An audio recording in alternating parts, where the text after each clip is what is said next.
అందరికీ నమస్తే అండి. దేశం మొత్తం మీద ఒక సంచలనమైనటువంటి తీర్పు వెలువడింది. తమిళనాడు హైకోర్టు మదురై ధర్మాసనం ఇచ్చినటువంటి ఈ తీర్పు ఇప్పుడు దేశవ్యాప్తంగా చర్చనీయాంశమైందని చెప్పుకోవచ్చు. 2020 జూన్ 19 అది కోవిడ్ లాక్డౌన్ టైం. దేశం మొత్తం కష్టాల్లో ఉన్నటువంటి సమయం.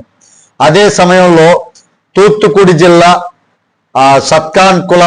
సత్తాన్కులం ప్రాంతంలో జయరాజ్ అనేటటువంటి ఒక సాధారణ వ్యక్తి, ఒక చిన్న మొబైల్ షాప్ నడిపేటటువంటి మధ్యతరగతి మనిషి లాక్డౌన్ నిబంధనలు ఉల్లంఘించాడని పోలీసులు అరెస్ట్ చేశారు. సాయంత్రం సుమారు 6:30 గంటల ప్రాంతంలో అతన్ని స్టేషన్కి తీసుకువెళ్లారు. 6:30 అండ్ ఆల్మోస్ట్ 7:30 ఆ ప్రాంతంలో. ఆ విషయం తెలిసి అతని కుమారుడు బెన్నిక్స్ కూడా అక్కడికి వెళ్ళాడు. మా నాన్నను ఎందుకు అరెస్ట్ చేశారు అని అడగడానికి వెళ్ళినటువంటి అతడిని కూడా పోలీసులు అక్కడే నిర్బంధించారు. అక్కడి నుంచి మొదలైందండి ఒక భయంకరమైనటువంటి రాత్రి.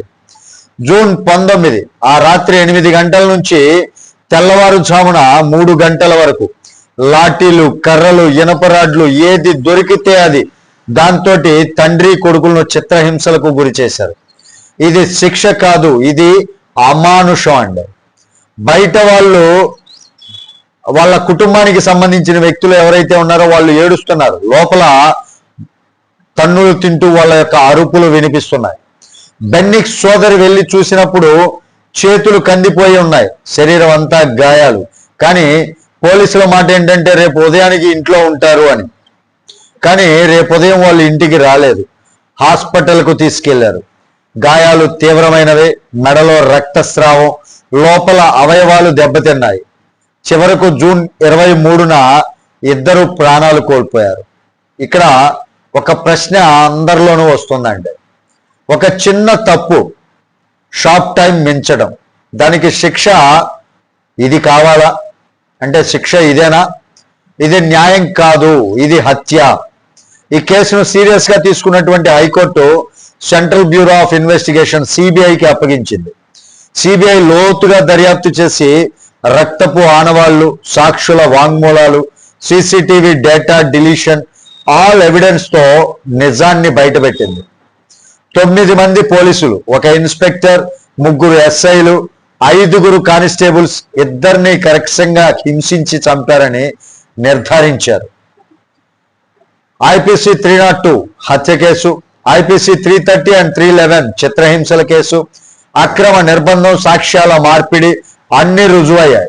ఇప్పుడు కోర్టు ఇచ్చినటువంటి తీర్పు కఠినమైనది, చాలా మందికి షాక్ ఇచ్చిందండి. పోలీసులకే ఉరిశిక్ష విధించడం ఇది చాలా అరుదైనటువంటి విషయం. ఇక్కడే అసలు చర్చ మొదలైంది. కొంతమంది అంటున్నారు ఇదే సరైనటువంటి శిక్ష, భవిష్యత్తులో ఎవరు ఇలాంటి పని చేయకుండా భయపడాలి. మరొక వైపు కొంతమంది అంటున్నారు జీవిత ఖైదు సరిపోతుంది, ఉరిశిక్ష అవసరం లేదు అని. కానీ ఒక విషయం మాత్రం స్పష్టంగా ఉంది. పోలీస్ కస్టడీలో కొట్టడం ఈవెన్ చిన్నగా అయినా అది చట్టబద్ధం కాదు. నిజం చెప్పించడానికి హింస వాడటం ఇది న్యాయమా అంటే న్యాయం కాదు. చచ్చే వరకు కొట్టడం అది నేరమా అని ఆశ్చర్యపోనక్కర్లేదు, అది ఖచ్చితంగా నేరమే, అత్యంత ఘోరమైనటువంటి నేరం.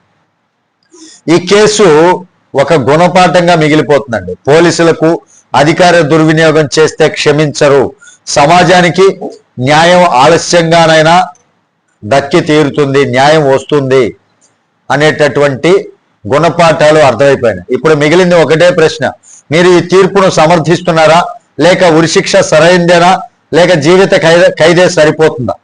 మీ అభిప్రాయం ఏంటి అనేది కామెంట్ రూపంలో తెలియజేయండి. వీడియో నచ్చితే ఖచ్చితంగా లైక్ చేయండి, ఛానల్కి సబ్స్క్రైబ్ చేసుకున్నాను, కొంచెం సపోర్ట్ చేయండి. తిరిగి తర్వాత వీడియోతో మిమ్మల్ని అందరినీ మీట్ అవుతాను. అప్పటి వరకు సెలవు, జై హింద్.